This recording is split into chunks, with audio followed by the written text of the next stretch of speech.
But hold on, I've read the New Testament many times. I don't remember which part of the New Testament talks specifically about eating disorders. Did they bring that chapter to your attention? Oh, no. There's some kind of, I want to say, scripture that says the sins of the fathers will be visited on the sons to the third generation.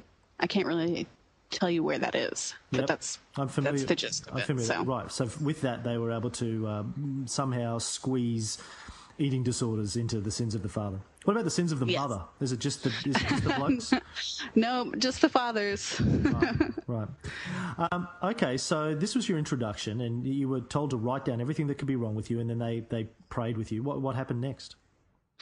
Well, I did see within the week, I saw the group counselor. We had group sessions once a week for eating disorders. These people were definitely not qualified. They had previously had eating disorders themselves. They were supposedly in recovery. One of them was our dietitian, and one of them was just one of the office workers. She wasn't a counselor.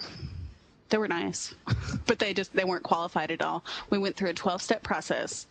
When I got there, they took away, anything that I had gotten, any of the tools that my secular treatment had given me to sort of cope with my eating disorder, and told me that I should let the Lord guide me in my food choices instead of sort of trying to stay with the healthy choices my doctors had given me.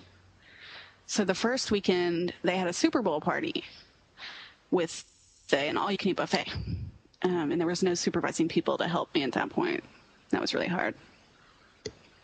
So with your form of bulimia, you would binge eat and then purge? Yes, at that time, well, I was actually binge eating and exercising 6 hours a day. So, there was no supervision as to that either. Okay, and when you went into Mercy, they just basically let you have free reign, and you were able to you were able to eat anything that you wanted? Yeah, it was really hard. So. And the were you still exercising after you'd gone into Mercy? No, I feel really fortunate that I was at a point where I was able to stop myself from doing those things, because there was no supervision on my part. There were other girls that came in that were not as healthy, and I remember them crying about it, like sitting and crying because they had to choose this food, and then it wasn't even monitored. They didn't pick our plates. They sat us down with everybody else. We had to eat it.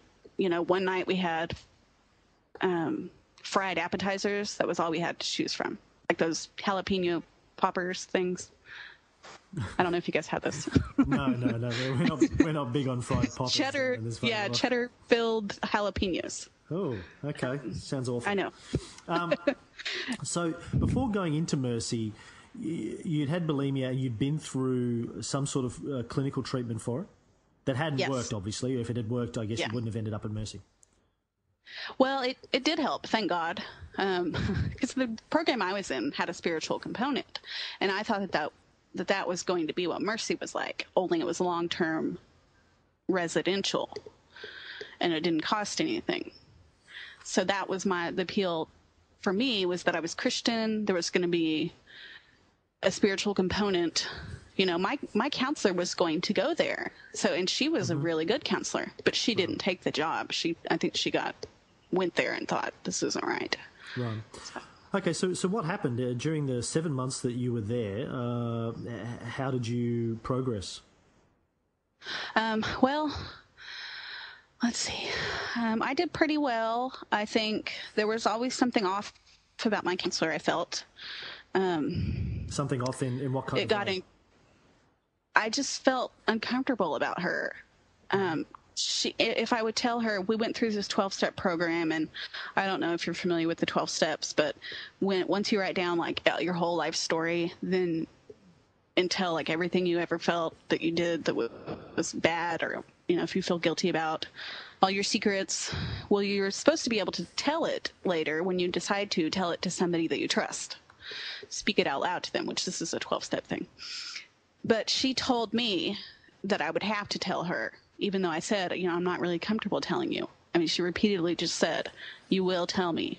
I think she said it like 15 times in the counseling session. So, yeah, I've been through AA. This is the 5th step, right? Admitted to guide ourselves into another human being, the exact nature of our wrongs. Yes. But she said you had to talk to her about it. You couldn't pick who you wanted to have that discussion with. Right. And at some point, she told me that I had to, during the demonic oppressions section, she told me that I needed to hear God speaking to me audibly in my head. Okay, let's go back a step. During the demonic oppressions session, now you've mentioned that a couple of times. When did they? Yeah. What is demonic oppressions, and how did they explain that to you? Well, there were 2 different kinds. There was the kind that sort of you had allowed in through your other sins. For example, like a spirit of lust, okay, that you had allowed in because maybe you'd had premarital sex. Hold on. No. Having premarital sex is considered what? Well, it's sin, and it's and it opens the door to demons, and it allows them to demons. Yes, a spirit of lust or a demon of lust. That's what they called it. So literally, like, we're talking things with horns on their heads and pointy tails here. I mean, we're talking like Dark Ages ideas of demons, or what is a demon of lust?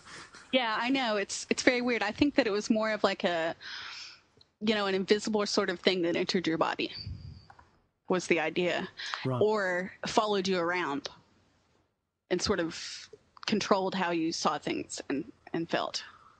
And as a Christian, is this a concept that you were comfortable with? Demons of lust I know lots of Christians, and I know that Christianity, there are lots of different cults and sects that believe in sort of different variations of it. But in the 21st century, do most Christians believe in demons?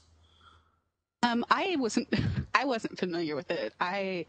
If they had told me the first week I was there about the demonic oppression, I would have been out of there. Right. But it was the last step. So at that point, I had been completely indoctrinated. I was getting up in line behind everything they were saying, because that's all I knew for the last 6 months. So you don't walk straight in and be faced with an exorcism. They coax you along for a while and then say, by the way, you've got demons and we're going to need to get them out of you. Yeah, that's pretty much what happened.